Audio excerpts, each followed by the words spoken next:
Hadn't been on a vacation in, oh, I don't know, maybe 12 years, and I needed to do that and had an opportunity to take an entire month. So in August of 2006, just this past year, I flew from Palm Springs to Los Angeles and then from there to Toronto before flying over to Amsterdam.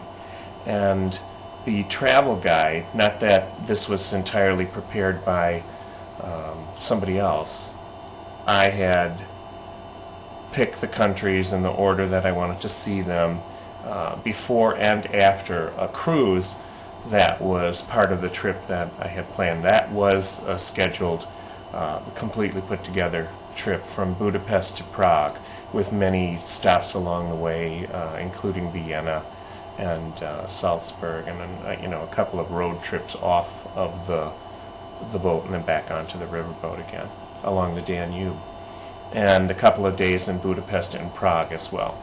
And so I thought, if I'm going over there, there's no point in flying for a week and a half and flying right back. If I have the time, how often do people get a month? And like I say, it had been many years since I had a vacation, so I decided to book those days in other countries before and after. So we were supposed to connect to a flight, an Air Canada to Amsterdam. And the thing that happened was the travel guide had incorrectly indicated the connection. And I didn't even know that a computer would allow you to do this on an international flight. Normally you have to have at least a 2-hour gap, in order to get a connecting flight. And this had been less than a half hour. And what happens when you enter a foreign country, even if it's Canada, because they consider you landing there, touching their soil, you've entered their country. So you have to go through customs and do all those things. It makes sense when you think about it. It is another country and you are entering it, if only to hop on another plane and fly somewhere else. So because of those procedures and going through that, we were delayed getting to the gate. And had the plane not been delayed by an hour, we would have missed our connecting flight. And of course, the whole time that you're doing this, as soon as you realize from your itinerary and ticket that that's what's happened, you're all like nuts. Oh God, our whole vacation is going to start off with the big bang, And so we connected and it worked out. And we decided to decompress for 2 or 3 days in Amsterdam, which was a great idea after getting there the way we did.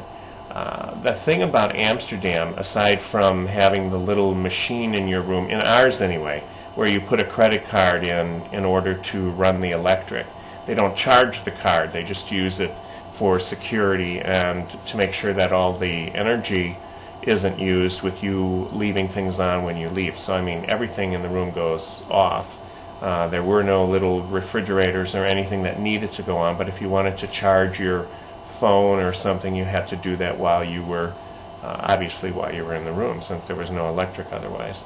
And the other thing that was interesting about Amsterdam, aside from the beautiful and liberally minded people, that everyone that we ran into was great, and the nice boat trip that they gave you through the canals to give you a perspective of the city from other angles and learn a little bit about the history. I always love to get a little bit background from wherever I am.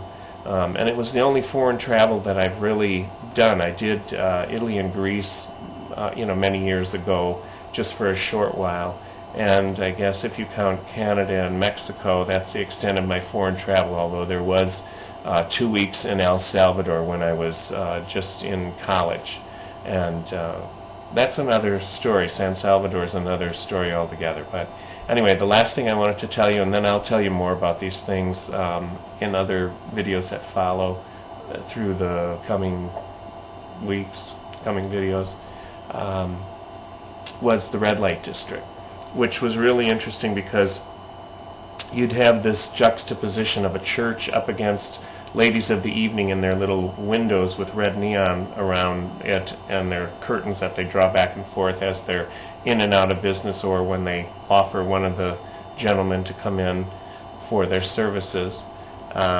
It just was so odd to see these all in the same area. Carnival fair kind of atmosphere, like it was so strange to see parents, a young couple walking or strolling their baby or toddler along in a stroller, and next to them a retired couple, and then again, several dozen groups of 5 and 6 and 7 high school and college age boys, mostly foreign countries. You'd hear lots and lots of different languages, strolling in half inebriated condition. Not anyone that was all that wild. You'd hear every so often a loud laughter or a shout, 3 or 4 blocks down this way or that way, over one of the pretty walking bridges or down one of the canal streets.